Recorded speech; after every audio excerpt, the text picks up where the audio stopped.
Assalamualaikum warahmatullahi wabarakatuh.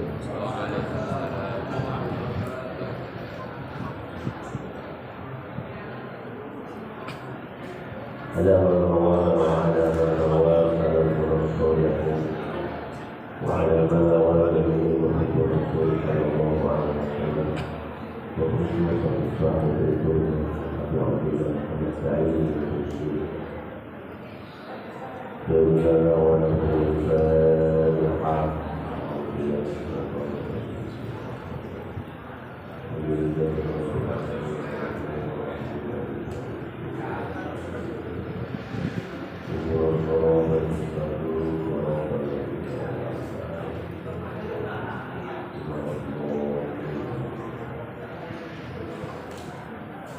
Bismillahirrahmanirrahim. Bismillahirrahmanirrahim.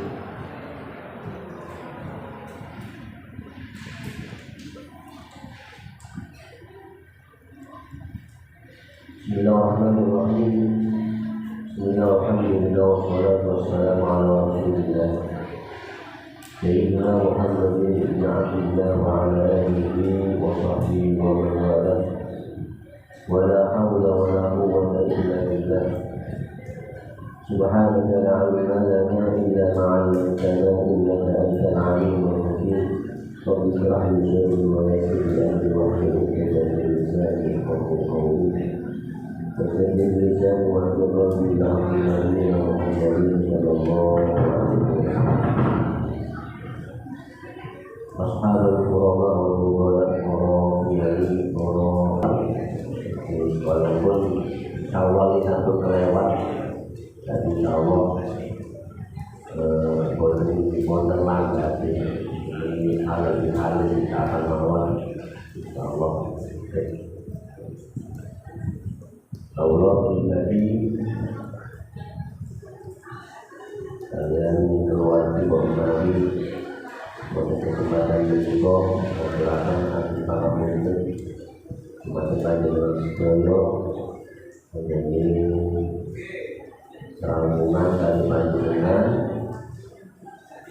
jadi kempal dari panjenengan konon terpati mengesalahi Allah dari pribadi dari keluarga laporan satu maaf. Bismillahirrahmanirrahim.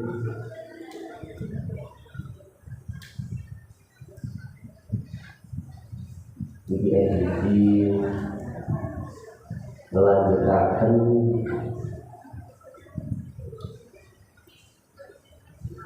pengawasan Sahih Bukhari wonten hadis yang ke-53.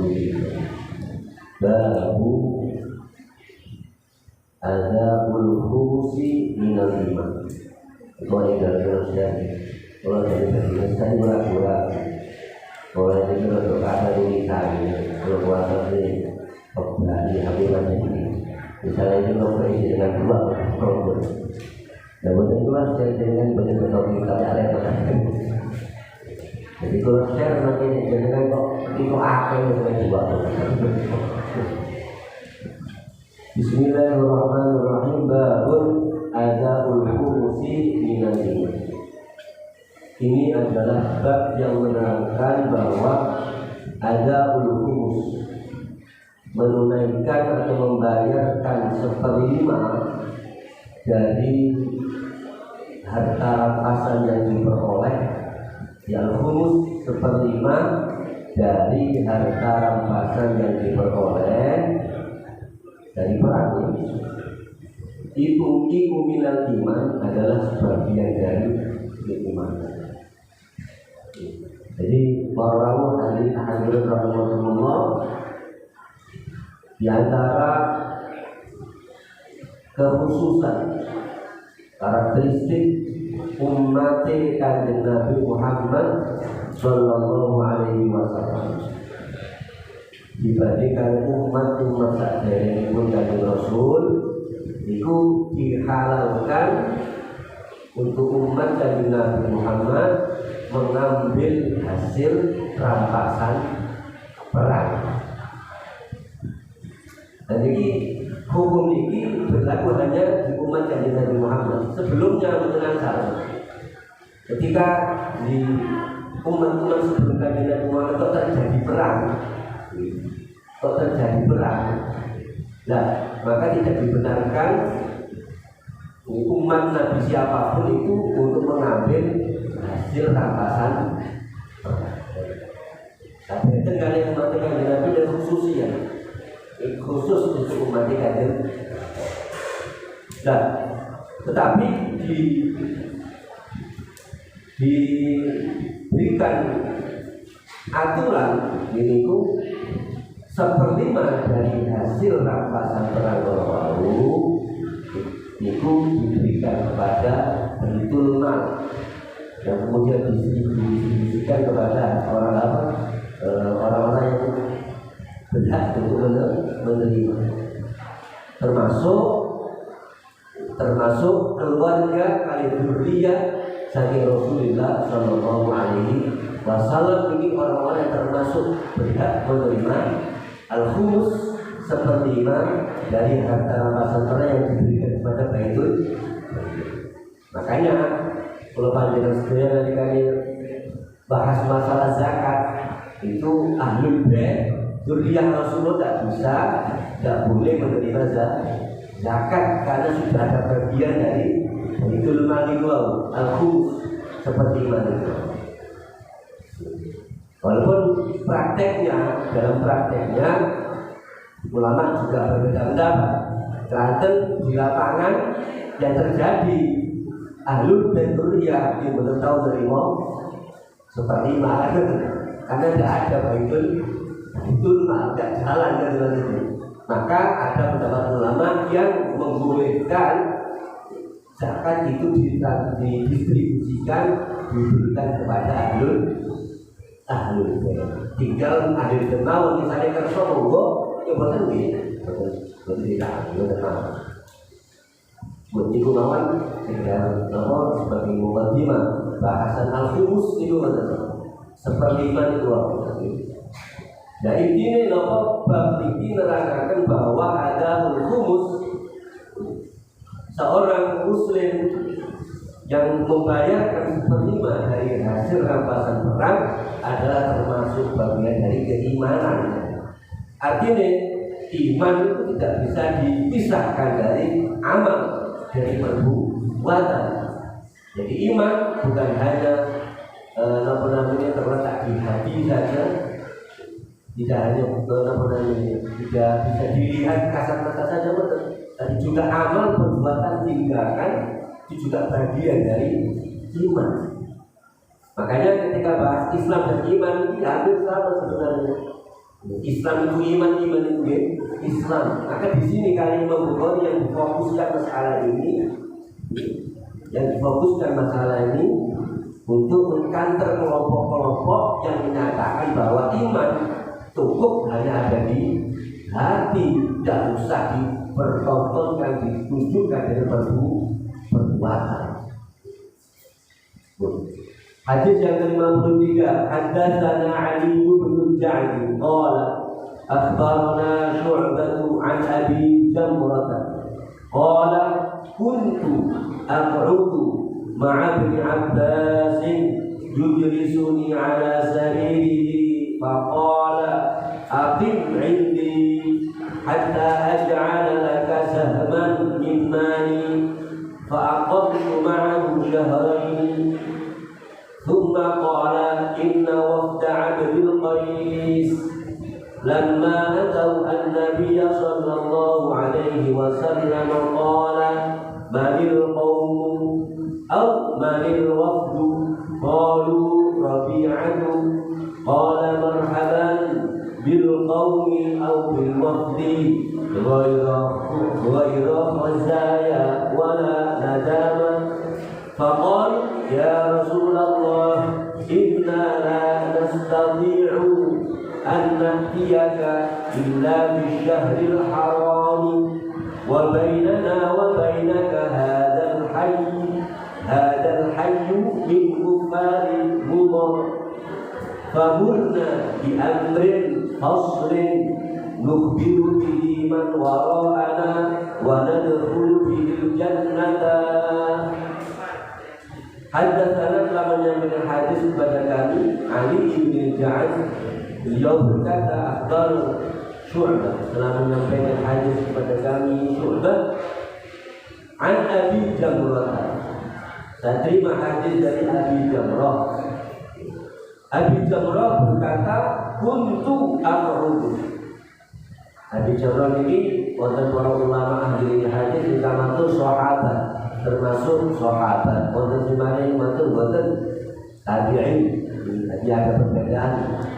Abi Jamrah ini Abi Jamrah al-Rawi al-A'la, riwayat hadis ini yang beliau terima dari sahabat Abdullah bin Abbas radhiyallahu anhu. Tadi yang Abi Jamrah ini statusnya sahabat apa tabi'in, para ulama berbeda pendapat.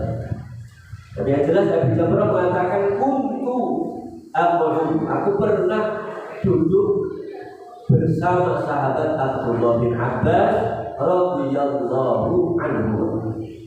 Yujlisuni ala sariri, dia mendudukkan aku mengajak aku duduk ala sariri, di atas sarir tempat istirahat beliau. Faqala, kemudian sahabat Abdullah bin Abbas berkata, aqim indi, tetaplah engkau tinggal indi bersamaku, hatta aj'ala laka sahman min mali, sehingga aku berikan padamu bagian min mali, dari hartaku. Fa'aqamtu, kemudian aku tinggal ma'ahu beserta beliau syahra ini selama 2 bulan. Jadi sahabat Abdullah bin Abbas mengajak Abi Jamrah itu tinggal bersama beliau dengan tawaran diberi sebagian dari harta beliau, diberi bagian dari harta sahabat Abdullah bin Abbas.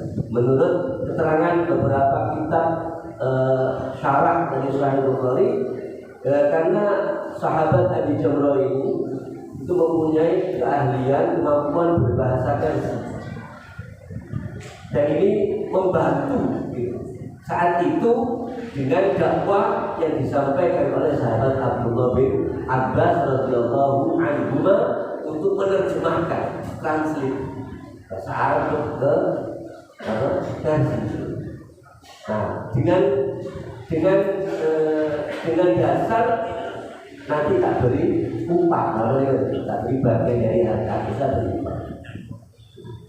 Maka di sini para ulama menyebutkan boleh kita itu mengambil upah dari jeripaya kita mengajar, ta'lim, ini mengajar, mendidik, boleh kita mengambil upah dari jeripaya. Ini dalilnya di sini, dalilnya di hadis. Kemudian akhirnya setuju, sahabat Abi Jamrah itu setuju, beliau menetap. Bahkan beliau mengatakan 2 bulan bersama sahabat Abdullah bin Abbas. Summa, kemudian sahabat Abdullah bin Abbas berkata, jadi artinya summa ini bisa jadi saat itu beliau katakan, bisa jadi selama 2 bulan, tak kapan sahabat Abdullah bin Abbas cerita. Tidak harus waktu itu juga, karena summa ini ada jeda waktu, tidak mesti harus bersambung, tidak mesti, bisa jadi jeda waktu beberapa hari. Kapan pokoknya selama 2 bulan ini pernah sahabat Abdullah bin Abbas cerita kepada Abi Jamrah. Sumaqala, kemudian sahabat Abdullah bin Abbas mengatakan inna wafda Abdul Qais, bahwa utusan, wafat ini utusan, delegasi, utusan dari kabilah kaum Abi Qais, lamma atau an-Nabi sallallahu alaihi wasallam, ketika mereka mendatangi Rasulullah sallallahu alaihi wasallam, qala, mereka berkata, qala, bersabda Rasulullah, manil qaum, siapa kaum ini? Dari mana? Awalil wafd, siapa delegasi ini? Qalu, ini ceritanya sahabat Abdullah bin Abbas. Qalu berkata rombongan dari delegasi Abdul Qais tadi, Rabi'atu. Jadi dari kabilah Abdul Qais yaitu Rabi'ah. Jelasnya Rabi'ah. Jadi Rabi'ah ini kalau diurut secara silsilah turunan sambung dengan kakek-kakek Rasulullah SAW. Dimulai bin Adnan sampai ke Adnan, bin Ma'ad bin Adnan sambung ke sana. Jadi Rabi'ah dan Abdul Qais ini ada silsilahnya sambung kepada kakek-kakek Rasulullah SAW. Qala Rasulullah menjawab, marhaban bil qaum, selamat datang kepada kaum Abdul Qais, kaum Rabi'ah. Au bil wafdi, atau di sini berarti keraguan-keraguan dari rawi. Apa sahabat Abdullah bin Abbas mengatakan kaum atau al-wafd gitu ya, kaum atau delegasi. Di au bil wafdi, atau selamat datang kepada para delegasi dari atau perwakilan dari kabilah Abdul Qais atau kabilah Rabi'ah. Ghaira qazaya wala nadama, tanpa ada rasa sungkan. Khazaya itu di dalam kisah Ibnu Battal juga disebutkan mustahil, jadi tidak usah sungkan itu, walaupun datang dari jauh karena kalau nggak salah kaum kabilah ini domisilinya ada di Medina, jadi waktu itu Nabi Muhammad saya di Mekah, belum terjadi hijrah, masih awal-awal. Maka walaupun datang dari jauh, tapi tidak usah malu-malu karena kita masih ada namanya sambung nenek buyut gitu ya. Ghairu khazaya wala nadama, dan juga tanpa ada penyesalan. Jadi ungkapan tarhib, ungkapan selamat datang orang Arab modern. Faqal ya Rasulullah, mereka lantas mengatakan kabilah Abdul Qais tadi, ya Rasulullah, wahai Rasulullah, inna la nastati'u an na'tiyaka illa fi syahril haram.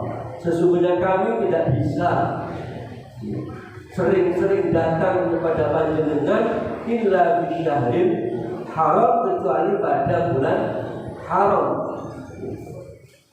Wa bainana, karena di antara kita, wa bainaka, dari antara panjenengan, hadzal hayy min kuffari mudhar, ada satu kelompok kafir, orang-orang kafir dari suku atau dari Mudhar, yang seringkali mengganggu kecuali ketika bulan haram, karena bulan haram adalah sudah menjadi kesepakatan bersama Jazirah Arab. Ketika bulan haram ditiadakan peperangan, tidak boleh satu kabilah atau kaum dengan kaum yang berperang, jadi aman untuk bulan-bulan haram, aman. Sebab itu memang karena kepentingan pelaksanaan ibadah haji dan itu mulai dari bulan Zulqa'dah, Dzulhijjah, kemudian Muharram, ya, 3 bulan sambung ini untuk mulai pemberangkatan haji sampai selesai. Maka masyarakat Jazirah Arab sepakat untuk saling menjaga keamanan, menjaga kondisi. Maka itu kesempatan bagi Abdul Qais bisa bertemu dengan Rasulullah. Fagurna bi amrin faslim, maka perintahkan kepada kami, berilah kami perintah dengan perkara yang jelas, yang terang, yang bisa memisahkan bainal haqqi wal batil. Nukhbiru bihi man wara'ana, yang bisa kami sampaikan nanti kepada orang-orang yang ada di belakang kami. Belakang itu bisa jadi orang-orang yang tidak ikut serta di dalam delegasi itu atau generasi-generasi sesudahnya, itu disampaikan berlanjut sampai generasi-generasi selanjutnya. Wa nadkhulu bihil jannah, dan yang penting kami bisa masuk surga dengan perintah dan pesan-pesan engkau itu wahai Rasulullah.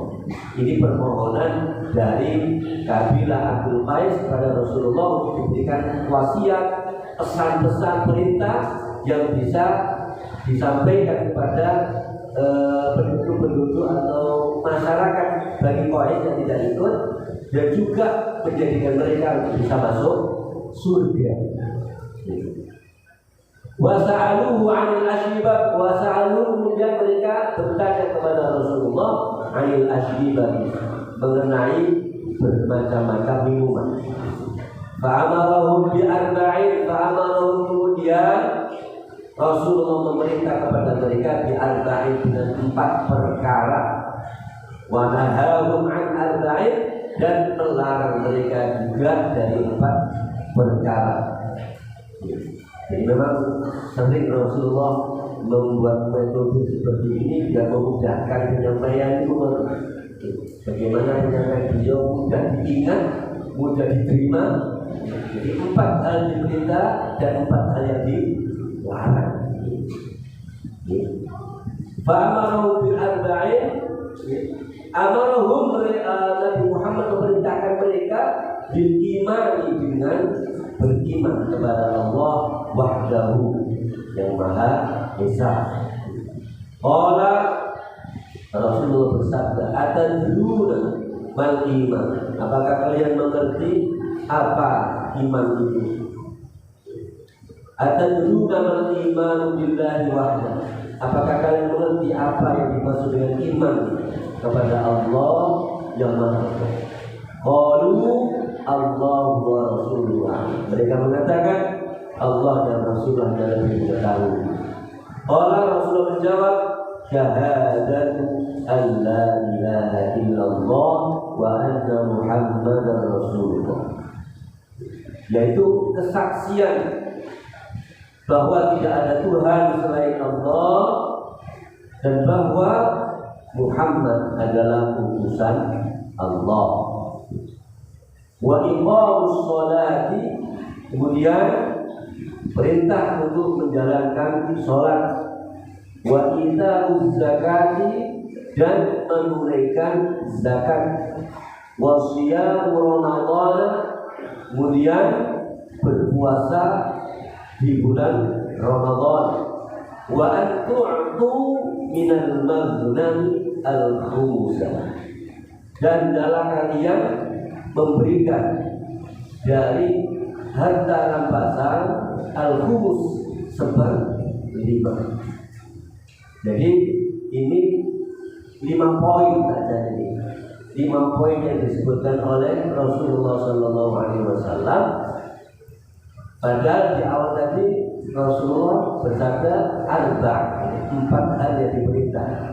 Maka para syurah pensyarah Sahih Bukhari menyebutkan bahwa yang dimaksud 4 poin adalah mulai dari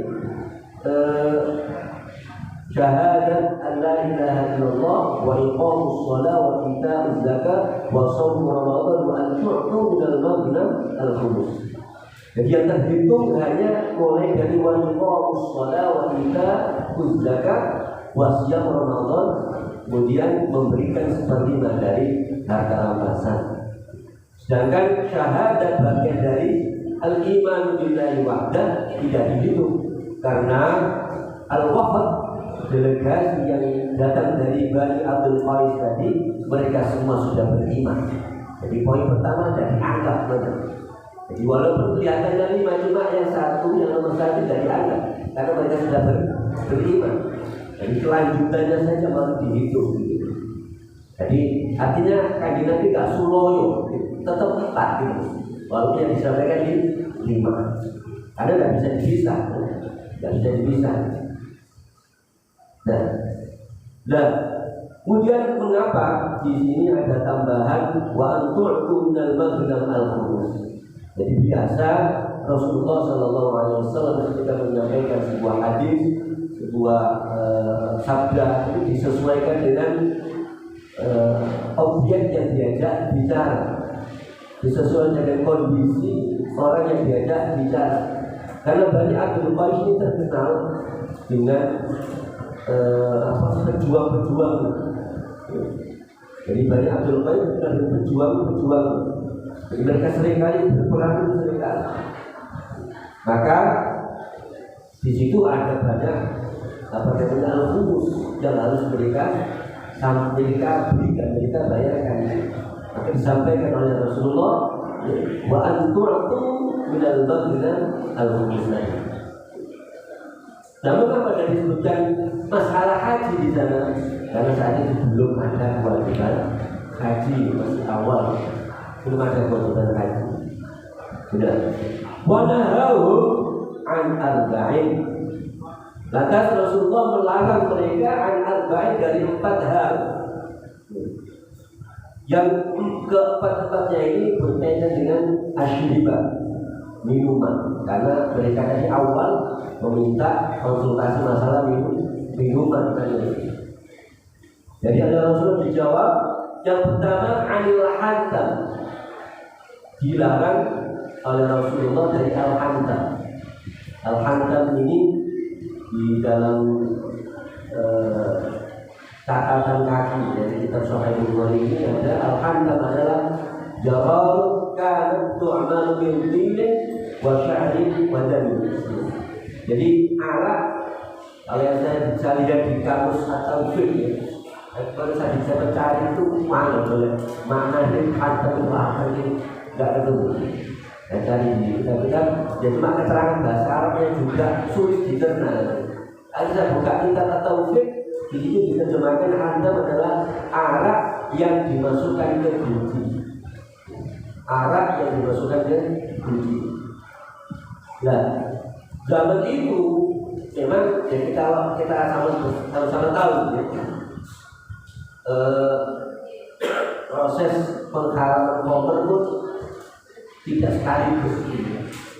sekaligus langsung diharamkan, ada fase, ada prosesnya. Karena budaya minum khamr saat itu sudah menjadi budaya yang biasa dilakukan oleh orang saat itu. Jadi ketika dilarang langsung dia akan kesulitan. Maka melalui proses bertahap.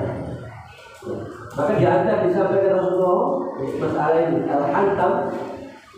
Jadi arak yang dimasukkan ke guci. Kemudian yang kedua ad-dabba. Kemudian yang kedua ad-dabba. Ad-dabba adalah minuman keras atau bisa dikatakan buah ya. Karena saya di kamus al-asli ini diterjemahkan adalah al-yaqin hidayah bisa utuh hidawi'an. Jadi bahannya dari labu, buah labu. Kalau disebutkan nama buahnya itu calabas. Jadi bahan dasarnya buah labu, kemudian dikeringkan dan dijadikan wadah. Jadikan wi'an itu wadah. Dan kemudian dibuat untuk menyimpan air, entah itu kurma, entah air anggur, sehingga menjadi arak gitu, menjadi minuman keras. Ini juga dilarang. Jadi menggunakan wadah dari ad-dabba tadi. Kemudian yang keempat an-nadir. Dan nadir ini hampir sama dengan ad-dabba, cuma bedanya bahan dasarnya ini dari pohon kurma. Dari pohon kurma. Di sini disebut aslun nakhlah yungqaru yang dilubangi. Asli bahan dari buah kurma, kemudian dilubangi, entah dari kayunya barangkali ya, terus dilubangi, dijadikan kayak tempat air gitu. Kemudian yungqaru dilubangi, fayudakhadhu minhu bi'an, dijadikan tempat untuk air. Itu menyimpan air entah dari air kurma atau air anggur sehingga bisa memabukkan. Kemudian yang Tiga, yang keempat adalah yang ketiga al-muzaffar, yaitu ma'ulia bizafti, sesuatu ulia yang dilapisi bizafti dengan aspal. Jadi dengan mungkin kalau dulu belum ada aspal, sesuatu yang bisa kedap air gitu. Sesuatu yang bisa kedap air. Yang dia cat, maka dulu tidak ada cat gitu ya. Jadi pokoknya sesuatu yang bisa kedap air. Jadi itu termasuk kategori an-naqi. Karena al-muzaffar.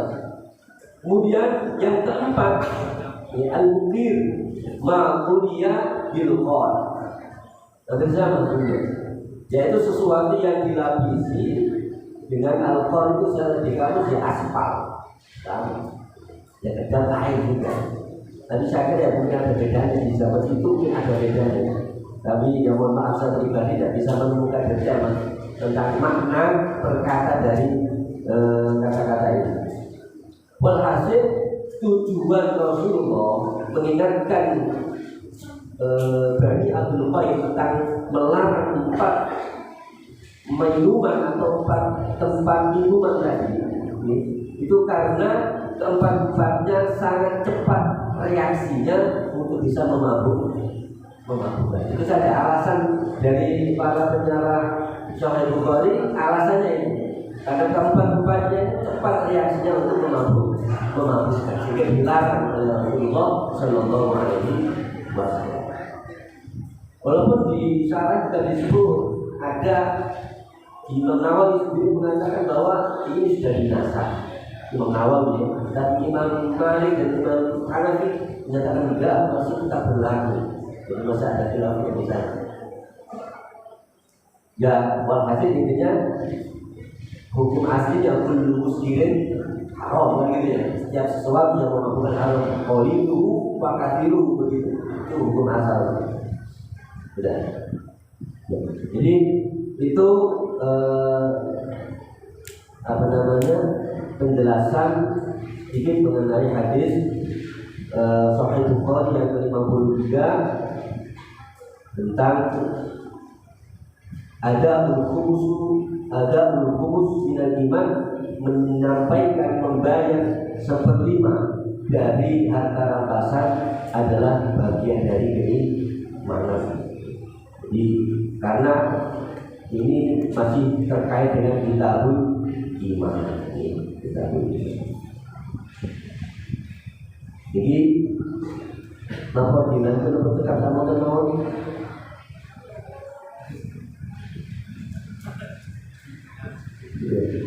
sekarang ya, yang penting ya temukan yang penting ditemukan di mana mawon, insya Allah di kesempatan akan kita juga pada babu majalah innal a'mal binniyati wal hisbah. Wonten kirang bumi kawula ngaturaken guru paman kami, wassalamualaikum warahmatullahi wabarakatuh.